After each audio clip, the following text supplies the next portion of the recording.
현재 환율이 2024년 4월 4일 기준으로 1350원 정도입니다. 이 미국 주식이나 ETF를 사려고 환전하면 나중에 이게 환율이 떨어져서 환차손이 생길까봐 두려우신 분도 계실 거예요. 이게 고환율이 지속될까봐 이제 투자를 좀 고민을 하시는 분들을 위한 팁입니다. 국내 운용사에서도 미국 ETF를 살 수 있는데요. 그런 ETF는 환율 차이로 어떻게 되든 수익률에 영향을 받게 돼 있습니다. 환율이 올라가면 그 ETF도 좀 오르고, 떨어지면 이제 그것도 떨어지고. 그런데 환해지라고 환율에 대한 위험을 이렇게 대비해 놓는 ETF도 있어요. 제 보유 종목을 보시면, 여기에 보시면 H라고 있죠. H. 이 H가 있습니다. 이렇게. ETF인데 H가 붙어 있는 거. 이런 거는 H가 안 붙어 있어요.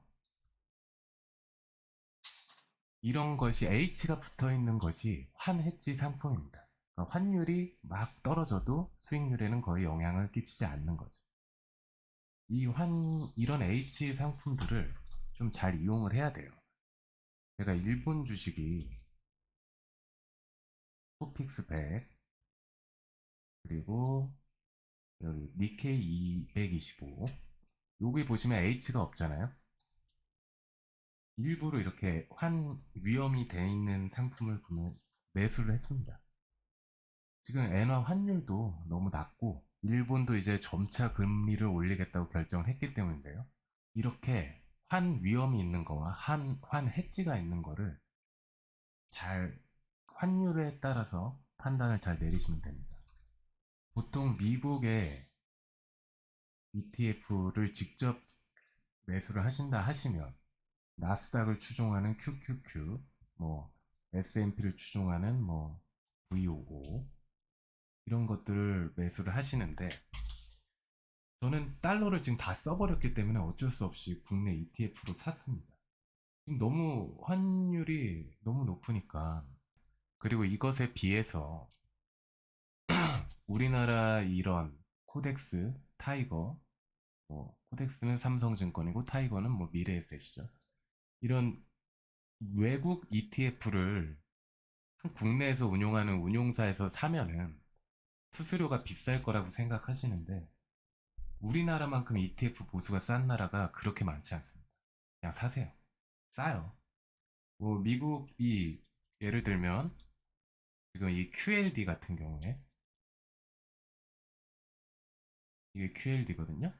이건 QQQ의 2배가 되는 상품인데 이게 수수료가 0.95%입니다.